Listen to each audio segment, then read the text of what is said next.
Have you ever walked in your doctor's office, went to the ultrasound and found out you had a cyst and you thought, okay, no big deal. And then they tell you, unfortunately, you're not going to be able to do treatment today. And you think, what the heck? Why not? Well, like most patients, you probably didn't get a very good answer.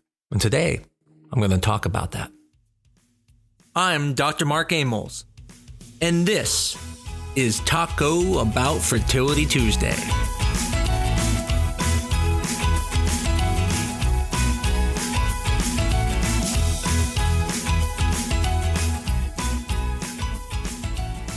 I spoke about on a prior episode that it's really frustrating when you're ready to do treatment and then something like a cyst comes around and you're not allowed to do treatment.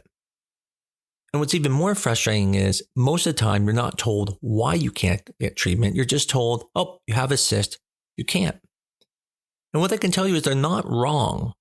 And that's not my point here. I'm not going to say that your doctor's wrong and you should be able to do treatment. But what I am going to tell you is the reason why. And why in some situations you can still do treatment even when there's a cyst. So we talked about in the prior episode that there are what are called physiological cysts and pathological cysts. Physiological cysts are cysts that are created from physiology when you make a follicle or when you end up ovulating and creating corpus luteum. And the thing about cysts are, the physiological ones are, they go away on their own. But what's also interesting about them is that when you give them hormones, they can grow or produce other hormones. Whereas pathological cysts usually don't react so much to hormones. Now, I'm not saying things like endometriomas can't get bigger with estrogen, but in general, they don't produce hormones and they usually don't react to hormones. And so if you have what we call a persistent cyst, which would be like a dermoid cyst or something that is not going to be reacting to hormones, you can usually start with those cysts. Because one, they're not going to go away, so there's nothing to wait for, and they're probably not going to cause any issues. But if you have a physiological cyst, such as a follicle that never went away or corpus luteum, it can sometimes grow when you give medications. And so one of the first reasons why you don't want to start treatment when you have one of these cysts is because if it is hormone producing and it grows with the treatment, it could eventually grow so large that can become a problem and take months to go away, but it can also twist on itself. And if it twists on itself, you can lose the blood supply to your ovary and even lose your ovary. Now, I don't want to startle you. The chances of your ovary undergoing ovarian torsion is pretty low. It's about 1% or less. So it's not a very common thing. But there are other issues as well. When you have a cyst and you're doing something like an artificial insemination, you're probably using a med called Clomid or a med called Femara. And with Clomid and Femara, those medications rely on either dropping your estrogen level or making your brain think there is no estrogen. But in both those situations, if you have a cyst producing estrogen, then basically it's going to negate the benefit of the Clomid or the Femara and make them not work, which means you're going to get a poor response to the medications because you have that cyst. This is why we tend to check hormones whenever we see cyst to find out if it's producing hormones. If it is not, then we feel comfortable treating. And we understand that people may have been waiting to do treatment, so we give them the choice and say, listen, the cyst isn't producing hormones. You can start if you want. It may not be perfect, but it's not unreasonable. But when it's producing hormones, it really just doesn't make sense because you're going to have to use more medication, such as injectable only, to get those follicles to grow. And then the other issue is, what if that then grows, meaning the cyst, now it twists on itself, now you get in the ER, which no one likes going to the ER, and now you potentially lose your ovary, when all we had to do was wait a month.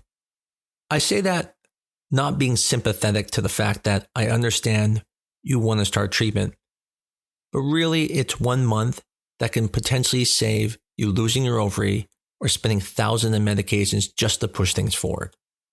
So what about IVF? Can you do it with IVF? Well, it's kind of the same principle here, but a little bit different. Now that you're taking injectables, it's going to grow regardless. So unlike with the Femara and the Clomid, unless your doctor's using one of those in your IVF cycle, it's not going to affect those medications. But the issue that comes up is, because it's producing hormones, it could lead to you having to start something like ganirelix or cetrotide a little bit earlier. And that will cause more cost and potentially more suppression because you're starting that ganirelix or cetrotide before your other follicles even get to a larger size. Follicles don't become gonadotropin independent, meaning not needing hormones to grow until they're around 14, 15 millimeters. So if you're starting ganirelix too soon, you could potentially suppress some of those really tiny follicles and slow down their growth. The other issue is that cysts can get in the way. When you're going to retrieve the eggs, the cyst can be in the way of the needle, and it's going to be hard to retrieve the egg from the ovary. I had a recent case where the cyst was so large that it was very difficult to even get the follicles from that ovary.